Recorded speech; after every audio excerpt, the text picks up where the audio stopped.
राधे राधे दोस्तों। तो आज मैं आप सबके लिए तुलसी माता की कथा की कहानी लेके आई हूँ। तुलसी विवाह की पूजा विधि और कथा के बारे में जानकारी। तुलसी विवाह की पूजा के लिए तुलसी का पौधा शालिग्राम की मूर्ति को अलग अलग चौकियों पर स्थापित करें।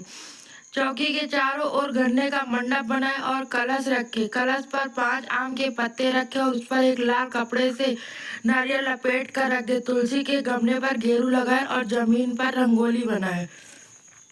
तुलसी को लाल चुनरी पहनाए और गमले को साड़ी लपेट कर चूड़ी चढ़ाए। शालिग्राम को पंचामृत से स्नान कराए और उन्हें पीला वस्त्र अर्पित करे। तुलसी और शालिग्राम पर गंगा जल छिड़के और रोली चंदन का टीका लगाए।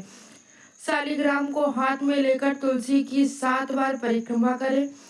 अंत में तुलसी की आरती करे और खीर पूड़ी का भोग लगाए।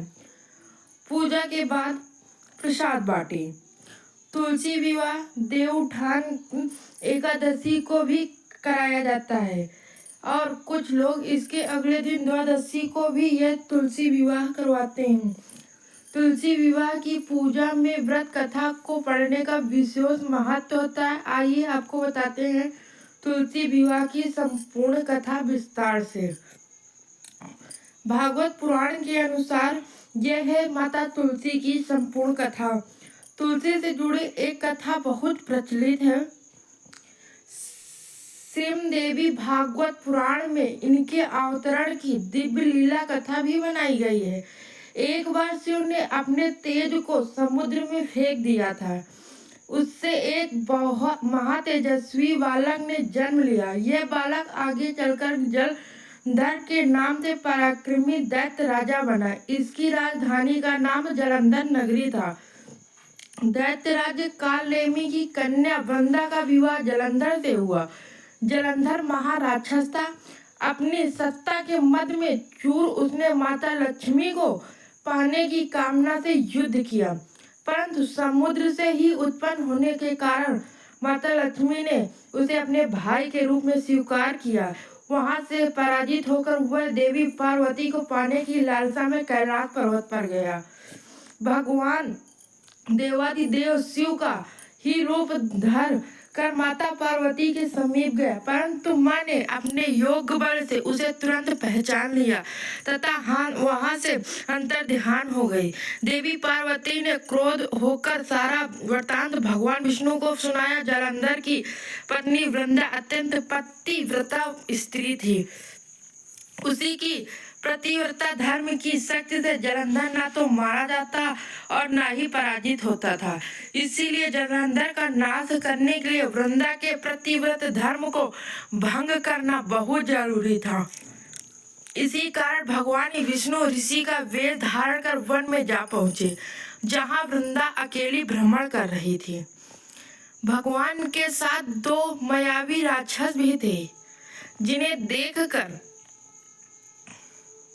वृंदा भयभीत हो गई।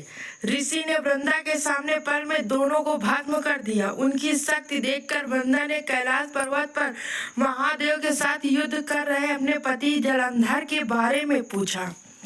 ऋषि ने अपनी माया से जाल से 2 वानर प्रकट किए।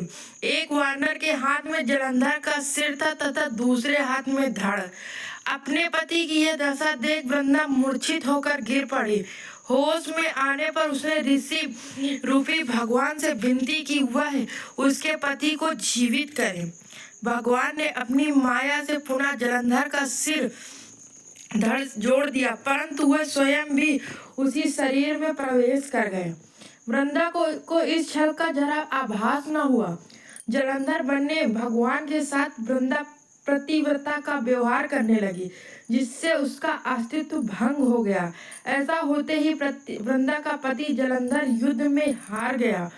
इस सारी लीला का जब वृंदा को पता चला तो उसने क्रोध में आकर भगवान विष्णु को शिला होने का श्राप दे दिया तथा स्वयं सती हो गई। जहाँ वृंदा भस्म हुई वहाँ तुलसी का पौधा उगा। भगवान विष्णु ने वृंदा से कहा, हे वृंदा, तुम अपने असतित्व के कारण मुझे लक्ष्मी से भी अधिक प्रिय हो गई हो। अब तुम तुलसी के रूप में सदा मेरे साथ रहोगी। जो मनुष्य भी मेरे शालिग्राम के रूप से तुलसी विवाह करेगा, उसे इस लोक और परलोक में विपुल यश प्राप्त होगा। जिस घर में तुलसी होती है, वहां यम के दूत भी असमंजस नहीं जा सकते। गंगा व नर्मदा के जल में स्नान तथा तुलसी का पूजन बराबर माना जाता है, चाहे मनुष्य कितना पापी क्यों ना हो। मृत्यु के समय जिसके प्राण मंजरी रहित तुलसी और गंगा जल मुख के रखकर निकल जाते हैं, वह पापों से मुक्ति होकर वैकुंठ धाम को प्राप्त होता है।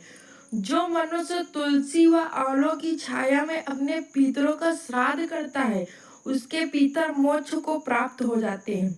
उसी दैत्य जलंधर की यह भूमि जलंधर नाम से विख्यात है। सती वृंदा का मंदिर मोहल्ला कोट किशनचंद में स्थित है। कहते हैं इस स्थान पर एक प्राचीन गुफा है जो सीधी हरिद्वार तक जाती है। सच्चे मन से 40 दिन तक सती वृंदा देवी के मंदिर में पूजा करने से सभी मनोरथ पूर्ण होते हैं।